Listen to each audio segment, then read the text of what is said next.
Sejam sempre alegres, orem sem cessar, em tudo deem graças, porque esta é a vontade de Deus para vocês, em Cristo Jesus. Vamos orar, daí eu vou deixar vocês sentarem, porque das outras vezes eu sempre esqueço. Pai, eu quero te pedir para tomar o controle disso aqui, porque eu sei que minhas palavras não são capazes de adentrar o coração de ninguém, não são capazes de mudar a vida de ninguém, mas eu creio que o Teu Espírito é capaz. E eu venho te pedir para que o Teu Espírito fale através da minha boca, que o Teu Espírito toque o coração dessas pessoas e que mostre para elas a Tua vontade, que mostre para elas quais são os Teus anseios, quais são as Tuas vontades para as nossas vidas. Toma o controle desse lugar, toma o controle das nossas vidas e nos guia nos Teus caminhos. É isso que eu te peço. Amém. Podem se sentar.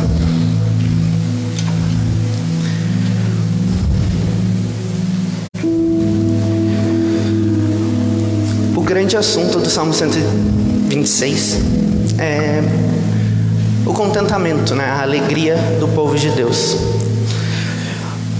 Acredita-se, né, pelo que eu pesquisei, que foi escrito em algum momento após a volta do povo, né? O povo de Israel tinha sido exilado na Babilônia, e acredita-se que esse salmo foi escrito por alguém dentro daquele contexto, alguns anos depois que eles tinham voltado para Jerusalém.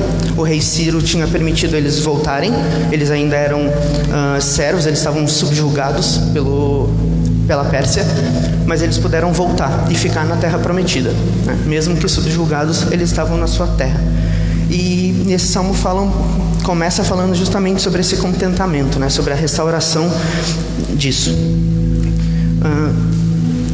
O grande ponto que eu quero tirar daqui são quais são os passos para viver com gratidão em momentos difíceis. Porque é isso que o Salmo 126 vai falar com a gente. Um povo, né, tirando do contexto desse salmista e trazendo para nós como viver contente em momentos difíceis. A gente vai entender ao longo dessa conversa por que momentos difíceis, né? Porque o Salmo começa parecendo um grande momento, começa parecendo incrível, mas ao longo do texto a gente vai entendendo qual é o contexto por trás dessa alegria. Por quê? Da onde que vem essa alegria? E é sobre isso que a gente quer falar. Sobre viver contente, que eu li em Tessalonicenses. O primeiro passo para viver contente é viver contente pela restauração e pelas obras de Deus que já aconteceram na nossa vida. Nesse caso, a gente vai ver que o Salmo começa com eles agradecendo e com eles festejando pelo fato de que o rei Ciro permitiu que eles voltassem para sua terra. Então eles estão muito contentes, eles estão muito felizes. E o segundo passo é ter esperança no que está por vir. Eles não só tinham um Deus que tirou eles da Babilônia e que eles sabiam que tinham feito muitas outras coisas antes, tirado eles do Egito e tudo mais, mas eles tinham confiança nesse Deus. Eles acreditavam que o Deus que fez eles voltarem para a terra deles um dia faria um Messias, enviaria um Messias que libertaria eles também do povo persa. Não só eles estariam na terra prometida, mas eles teriam um controle, seriam os donos, e que o rei daquele lugar seria o próprio Messias. Essa era a crença deles, essa era a esperança deles. Eram os dois motivos que eles tinham para viver contente naquele momento: aquilo que aconteceu e o que aconteceria. Porque o momento que eles viviam não era um momento agradável. E então a gente vai começar a explorar esses momentos e como que o Salmo nos conta um pouco dessa história. O versículo 1 fala: quando o Senhor restaurou a sorte de Sião. Sião é uma outra palavra para Israel, é uma outra maneira de chamar Jerusalém, ficamos como quem sonha. Então a nossa boca se encheu de riso e a nossa língua de júbilo. Então entre as nações se dizia: grandes coisas o Senhor tem feito por eles. Esse é o versículo 1 e 2. Pode deixar no 1 e no 2 por enquanto. No primeiro versículo ele vai falar sobre restaurar a sorte de Sião. Ficamos como quem sonha. O primeiro termina ali: ficamos como quem sonha. Aqui ele mostra um povo que estava incrédulo, um povo que estava boquiaberto, na verdade, né? Estamos como quem sonha. Eles estão vivendo um sonho, o que eles perceberam assim, estamos voltando para a nossa terra. Depois de anos de exílio, 70 anos de exílio, eles puderam voltar para a terra deles. E eles ficaram muito contentes com aquilo. É um povo que estava tão triste, clamando tanto por aquilo, que parecia um sonho distante, de dizer: Deus, nos deixa voltar para a nossa terra.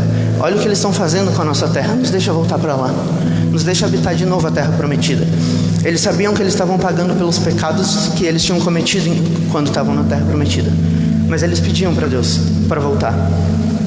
E essa incredulidade foi justo esse fato deles estarem como quem sonha, é de viver aquela coisa que gerações antes deles estavam orando e pedindo incessantemente para acontecer, e talvez muitos deles nem acreditavam que podia acontecer. Não à toa, muitos dos judeus ficaram na Babilônia, eles não voltaram para Jerusalém. Então foi uma volta parcial, não foi uma volta total. Não foram todos que viveram aquele momento, mas os que viveram, no versículo 2, que está ali também, a nossa boca se encheu de júbilo e a nossa boca se encheu de riso e a nossa língua de júbilo. Eles estavam tão contentes que eles não conseguiam se conter, eles não conseguiam deixar de sorrir, eles não conseguiam deixar de engrandecer o nome de Deus, porque eles sabiam que o rei Ciro assinou um decreto, mas quem fez Ciro assinar aquele decreto foi Deus. Foi o nome de Deus, foi a obra de Deus na vida de Israel que fez eles voltarem para o lugar deles. E era nesse Deus a esperança deles, era nisso que habitava o coração deles. Esse Deus misericordioso, que mesmo sabendo que aquilo era uma punição pelos erros dele, eles sabiam que a misericórdia de Deus viria sobre eles, e veio, levando eles de volta para a terra prometida. E a segunda parte desse versículo diz que entre as nações se dizia: grandes coisas o Senhor tem feito por eles. A Pérsia era um império bem grande, e não era só os judeus que eram escravizados por eles. Vários outros povos estavam sob o controle da Pérsia. E esses povos que diziam: grandes coisas o Senhor tem feito por eles, porque eles olhavam para Israel e viam: esses aqui conseguiram uma liberdade que a gente nunca vai ter. O Deus deles libertou eles de uma maneira que nós nunca podemos imaginar. Agora pode passar. O versículo 3, ele fala: de fato, grandes coisas o Senhor fez por nós, por isso estamos alegres. O povo de Israel também estava incrédulo. O povo de Israel também não acreditava no tamanho do poder do Deus deles. Imaginem que um rei tinha um monte de escravos, e daí ele olhou para um escravo e disse assim: quer saber? Volta para tua terra e pode cuidar dela. Sabe, isso é surreal, isso nenhum rei fez, isso não tem precedentes na história. Era uma coisa que nem os outros povos acreditavam, e nem própria Israel conseguiu acreditar. Era uma coisa que, de fato, grandes coisas o Senhor fez por nós. Eles estavam incrédulos, eles estavam em júbilo. E aqui eu coloquei que era testemunho de glória, né? Porque a vida deles, essa alegria, esse júbilo que eles viviam, testemunhava para as outras nações o quão grande o Deus deles era. Então, olhando para aquelas pessoas, tu conseguia ver o tamanho de Deus, o tamanho da misericórdia, do poder e da justiça dele, que conseguiu fazer aquele povo pecador, que tinha sido subjugado, voltar para sua terra. O versículo 4, contudo, fala uma coisa engraçada. Ele pede: restaura, Senhor, a nossa sorte, como as torrentes do Negueb. Só que no primeiro capítulo, no primeiro versículo, ele fala: quando o Senhor restaurou a sorte de Sião. Por que ele... Alô? Tá. Quando ele diz restaura a nossa sorte, como que ele pode dizer restaura a nossa sorte se no versículo 1 ele falou que Deus restaurou a sorte? Parece ter uma contradição, parece que tem alguma coisa estranha aqui. Mas é bastante simples. Passaram alguns anos. Como eu falei, o contexto desse salmista não é a volta, e sim alguns anos depois da volta. E alguns anos se passaram, e a euforia e a alegria foram diminuindo. Eles foram esquecendo das obras de Deus. E se a gente for ler alguns profetas da época, se eu não me engano, Zacarias, Esdras e Ageu são alguns livros que vão contar isso. A restauração estava muito difícil, muito difícil. Aqueles povos começaram a ter inveja de Israel e começaram a falar com Ciro. Isso existe na história. Se vocês forem pesquisar sobre o rei Ciro, vai contar que ele permitiu que Israel voltasse para Jerusalém, o povo de Israel voltasse para Jerusalém, mas que ele foi recomendado algum tempo depois para não deixar reconstruírem o templo. Alguém disse para eles: esse povo é perigoso quando está unido no templo de Deus, então não permite que eles reconstruam o templo. E Ciro ouviu isso e o templo que ele tinha permitido construir, ele mandou parar a construção. E os povos faziam isso. Os povos tinham inveja de Israel, os povos não queriam ver o triunfo de Israel, e o povo foi desanimando. O povo foi deixando de se abater eles, foi esquecendo das obras de Deus anteriormente e foram deixando para trás. A gente vê que esse era o cenário do salmista: um povo desanimando, um povo cada vez mais distante de Deus, um povo que estava voltando a fazer as mesmas coisas que eram feitas e que levaram eles ao cativeiro, né? Os pecados que fizeram eles serem tirados da terra prometida estavam sendo cometidos de novo. Isso que eles nem tiveram a restauração completa. A restauração estava acontecendo e eles abandonaram aquilo. Eles abandonaram aquela fé, aquela euforia, aquela alegria toda foi embora. A alegria do povo passou porque ele estava cansado de esperar, cansado de ter esperança, porque a inveja e o peso dos outros povos estava atingindo eles. O peso da vida deles estava tirando eles da vida eterna. E esse é o grande problema. Isso é o grande problema que nós temos vivido hoje também. A gente tem deixado o peso do nosso cotidiano, do nosso dia a dia, dos nossos trabalhos, nos tirarem do foco, né? Tem uma frase que fala que o maior desafio da peregrinação, o maior desafio de uma caminhada, é não deixar que o caminho te seduza a ponto de te tirar do destino. Ou seja, tu sai daqui e tu quer chegar lá na ilha de Florianópolis, mas no meio do caminho tu encontra alguém ou alguma coisa que te faz sentir: não, eu vou ficar por aqui mesmo. O caminho te seduz a um ponto que tu esquece que tu tem um destino, que tu tem um foco, que tu tem um objetivo. E esse é o maior desafio de uma caminhada, de uma peregrinação: se manter no caminho até o fim, né? E a própria palavra de Deus fala sobre perseverança, perseverar até o fim. E isso é uma grande dificuldade se a gente não entender que a gente está numa peregrinação. Essa vida é uma peregrinação. Nós estamos vivendo aqui com um objetivo final, e nós não podemos deixar essa vida nos seduzir e nos tirar desse caminho.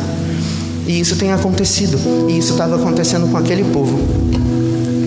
E os próprios profetas, como eu citei, Esdras, Zacarias e Ageu, o grande objetivo deles, nos escritos deles e nas palavras dele para o povo, era alertar o povo: por que vocês estão deixando de servir a esse Deus? O que aconteceu para vocês desanimarem tanto? Ele nos tirou da Babilônia e nos devolveu a nossa terra. Está nas nossas mãos reconstruir o templo, está nas nossas mãos lutar pela nossa terra. Nós já estamos aqui. A parte mais difícil ele já fez. Por que nós não podemos fazer a nossa? E esses profetas clamavam por isso. E esse salmista está junto com esses profetas. Um cara que está falando sobre a alegria que o povo teve quando voltou, e a alegria que eles esqueceram de ter com o passar do tempo. A gente precisa entender que o nosso testemunho fala muito sobre o nosso Senhor. Quem a gente é fala muito sobre quem a gente serve. Então, aquele povo cheio de júbilo, cheio de alegria, cheio de sorrisos fáceis, era um povo que testemunhava sobre um Senhor super poderoso, libertador, misericordioso. E aquele povo desanimado testemunhava sobre um Senhor inativo, que esqueceu deles, que abandonou eles. Então, o testemunho que Israel estava dando naquele momento era de que o Senhor, Deus, tinha sumido, esquecido deles, parado a obra pela metade. só tinha mudado eles de lugar, mas deixando eles sofrer, igual antes.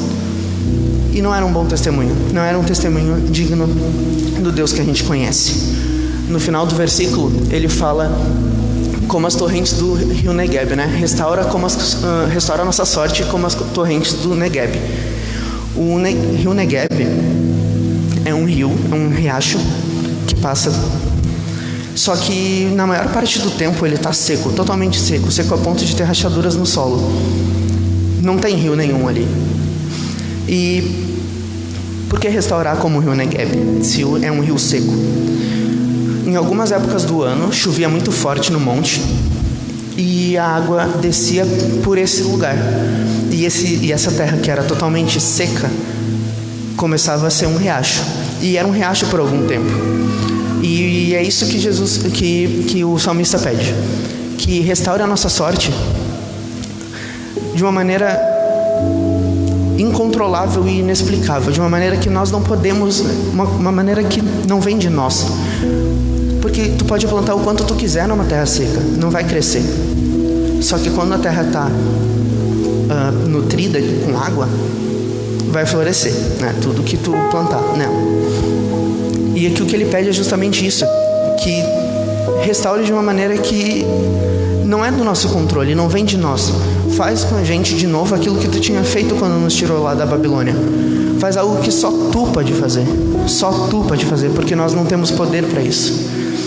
O salmista reconhece que ele e o povo de Israel não têm capacidade de se libertar, não tem capacidade de restaurar. Então ele pede: Deus, faz a tua obra, porque a nossa obra não está dando certo. Ele entrega nos caminhos de Deus e pede socorro, pede ajuda, para que Deus enchesse de sorte e de graça um povo que já estava seco e sedento, como a terra do rio Negueb. Ele clama para que Deus terminasse a obra dele, porque só Deus era capaz de terminar essa obra. Pode passar.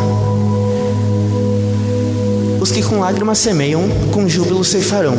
Esse versículo volta para o rio Negueb.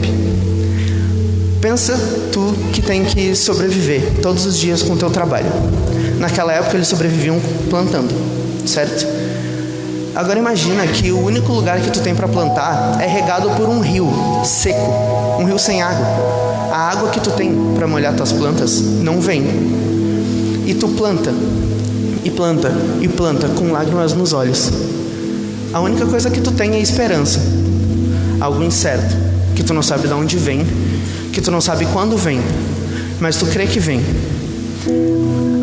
E esse semeador que planta com lágrimas nos olhos, o que ele tem na mente para semear plantas numa terra seca, para semear sementes num lugar que é infrutífero, um lugar que não tem nenhuma esperança aparente? É a esperança naquele Senhor que tirou eles da Babilônia, que já começou uma obra e que prometeu que ia terminar ela. E é a esperança nesse complemento da obra, porque ele pediu antes. Ele pediu no versículo anterior para completar a obra. Completa a obra, nos enche como tu enche o rio Negueb. E aqui ele volta a falar que a gente vai semear em volta do rio Negueb porque a gente confia em ti, porque a gente confia que assim como tu enche de água o rio Negueb, tu vai nos encher da tua graça, do teu poder, e vai nos fazer livres. E é isso que ele clama. Ele clama pela liberdade. Ele clama para que Deus os encha de esperança de novo, os encha de júbilo, de alegria. Esse é o sentimento dele, o sentimento de alguém que confia e espera no Senhor, alguém que lembra do que foi feito, das obras que foram começadas, e confia que Deus é fiel para terminar essas obras. E nós precisamos justamente dessa esperança, dessa fé, de que tudo vai ser completado, de que Deus não nos largou, Deus não nos esqueceu. As coisas vão acontecer no tempo dele. Enquanto nós quisermos buscar com as nossas próprias mãos o cumprimento dessas promessas, nós vamos continuar fracassando. Mas quando nós dissermos: Senhor, faz de um jeito que nós não podemos nem explicar, porque eu não quero poder explicar, eu só quero sentir o teu poder na minha vida. É isso que ele pede, para que Deus encha ele de uma maneira que ele não sabe explicar. O versículo 6 ele continua nessa mesma linha do versículo 4 e do 5. Ele fala: quem sai andando e chorando enquanto semeia, voltará com júbilo, trazendo os seus feixes, trazendo a sua colheita, né? Em uma palavra mais acessível pra gente. Eu tive que pesquisar feixes, por isso eu estou falando que eu não achei tão acessível. Quem sai andando e chorando, né? O semeador, ele anda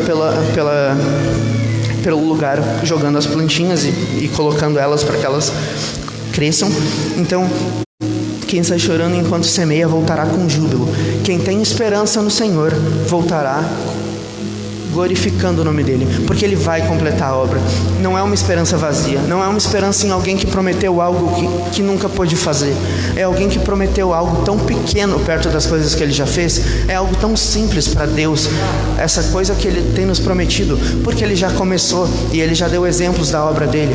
Ele não nos prometeu coisas que ele não pode fazer. Ele prometeu coisas que ele disse assim: olha, já comecei aqui, já está começado, eu vou terminar, confia em mim. E nós não temos confiado, nós temos deixado de lado, nós temos esquecido, nós temos abrido mão. A gente muitas vezes vai cobrar de Israel, vai cobrar desse povo, um povo que não confiou em Deus, um povo que esqueceu, um povo que esqueceu das obras que ele tinha feito 70 anos antes. Que povo ingrato, que povo sem lógica. Os pais deles viveram esses grandes milagres, por que eles estão esquecendo de Deus? Só que esse povo, eles tinham como obras passadas uma libertação, não tão liberação assim, porque eles foram devolvidos ao lugar, mas eles não foram devolvidos à liberdade. Então, como que a gente pode condenar esse povo que tinha esperança num Messias e que, como obras anteriores, eles tinham alguns exemplos de coisas que aconteceram com gerações muito antes, ou algumas coisas pequenas que aconteceram com algumas gerações recentes, enquanto a gente já teve o Messias? A esperança que eles tinham já foi cumprida pra gente, e a gente tem deixado isso de mão. A gente tem deixado isso de lado, a gente tem esquecido que o Messias já veio, a obra que eles estavam esperando. O que a gente vive hoje é o cumprimento de uma obra que era a esperança deles antes. Nós temos sido muito mais ingratos do que eles. Nós temos esquecido de Deus, esquecido da obra que Ele fez. Ele disse: eu vou enviar um libertador para liberar vocês. E Ele já enviou. A gente já foi liberto. Tem uma frase, ela é mais conhecida pra gente reformada, mas eu gosto muito dela, que é a frase já, mas ainda não.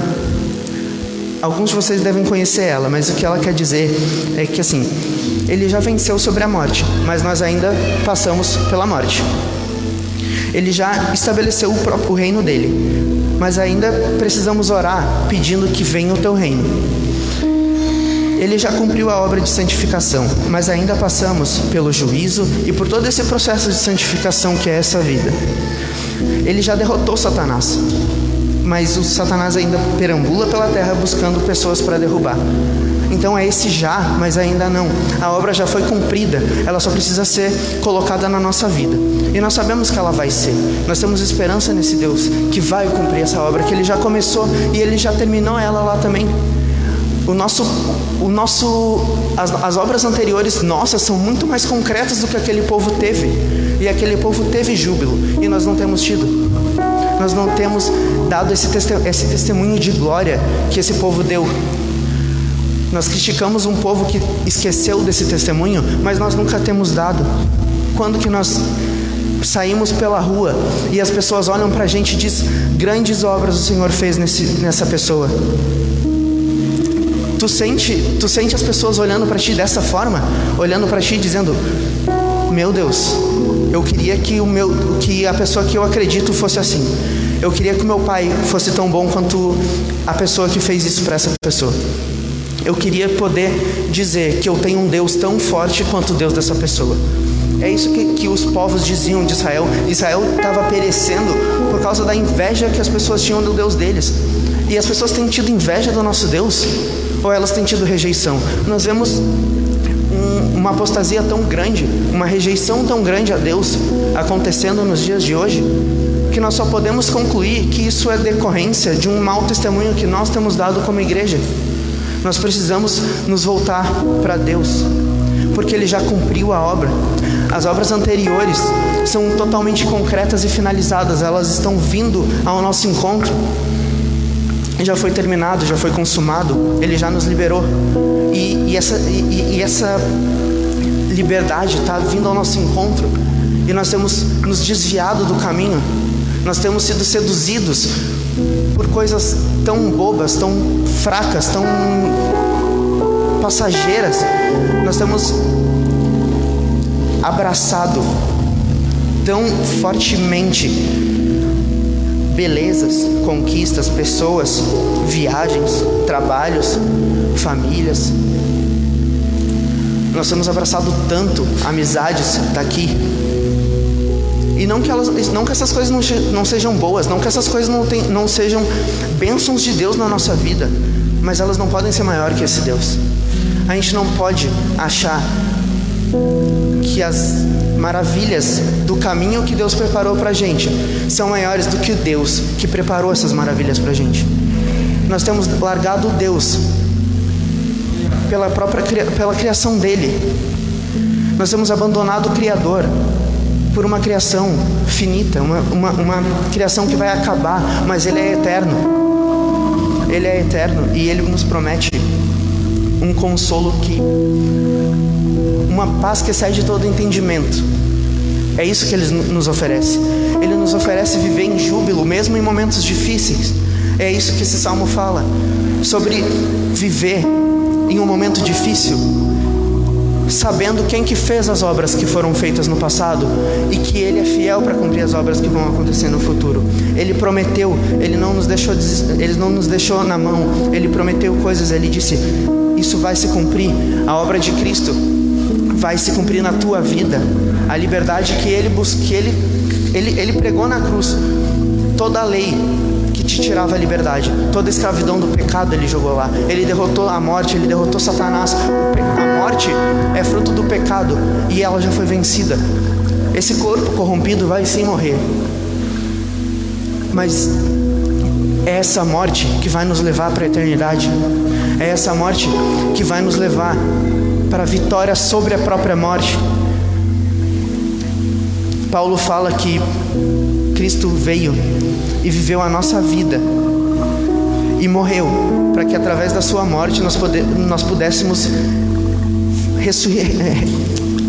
ressurgir com a ressurreição dele. Então Ele veio, pegou toda a lei que nos prendia, cravou numa cruz e disse: está cumprida essa lei. Essa lei não é mais sobre eles, porque eu cumpri por eles. E a partir de hoje, essa lei não pode mais condenar aqueles que creem em mim. E se essa lei não pode nos condenar mais, e se Ele nos liberou de verdade, só nos resta viver em júbilo. Só nos resta viver com sorrisos que são imparáveis, coisas que são perturbadoras, coisas que incomodem as pessoas, de ver: meu Deus, como que ele está alegre vivendo esse momento tão difícil. Nós temos vivido um momento muito difícil. Eu gosto muito que Deus sempre prepara essas coisas, e a Jaque falou sobre nós estarmos vivendo um momento difícil, e de fato estamos, e é justamente por isso que eu vim falar sobre esse salmo. Os momentos difíceis vão vir, porque essa vida não é a vida que Deus preparou para nós. Nós somos peregrinos aqui, nós estamos aqui de passagem, assim como todas as coisas aqui estão de passagem. O que Ele prometeu para a gente está depois, está logo em seguida. Paulo diz que morrer para ele é lucro, e que ele só vive para falar de Cristo, para que mais pessoas possam ter o lucro na morte. Porque o ser humano, ele tem muito medo da morte, justamente por essa... A gente acredita que é justamente porque nós fomos criados para ser eternos, e o pecado nos tirou essa eternidade, nos fez vítimas da morte. Mas isso acabou na cruz. Para aqueles que creem em Cristo, isso acabou. E por que a gente não tem refletido sobre as coisas que Deus tem feito nas nossas vidas? Quantas vezes Deus te ajudou, quantas vezes Deus te ergueu, Deus fez obras grandes na tua vida e tu esqueceu, porque foi semana passada, essa semana Ele não fez nada. Será que Ele não vai fazer nada semana que vem? Ele tinha me prometido um carro há 2 meses atrás e até agora eu estou andando de ônibus. Sabe, a gente é muito mesquinho, a gente é muito preso a bênçãos que Deus nos dá aqui, bênçãos passageiras, e nós esquecemos que a maior bênção está na cruz. Nós temos esquecido. A gente não tem deixado o sacrifício de Cristo, o cumprimento da promessa de Deus, nos alegrar. E essa é a minha oração hoje. A minha oração hoje, eu espero que seja de vocês também, é que Deus enche os nossos corações de alegria e de júbilo, sempre que nós lembrarmos da cruz, sempre que nós lembrarmos que alguém veio aqui e cumpriu tudo que foi mandado que a gente cumprisse, para que nós não precisássemos mais cumprir. A gente tem deixado o mundo nos abater e não tem deixado Cristo nos reerguer. Nós temos sido tolos.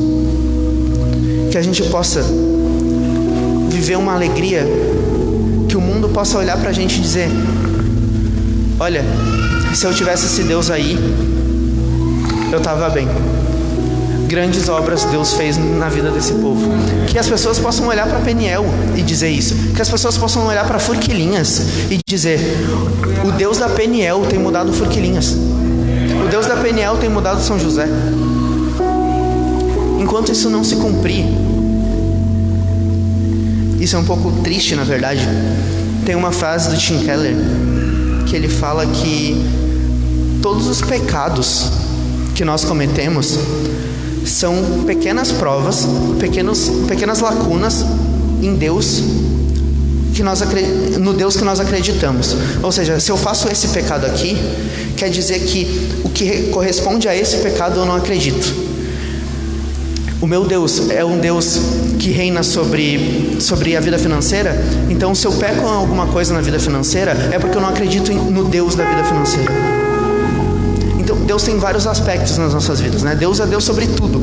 Então, se tem alguma área da nossa vida que a gente está pecando, é porque a gente não acredita em Deus.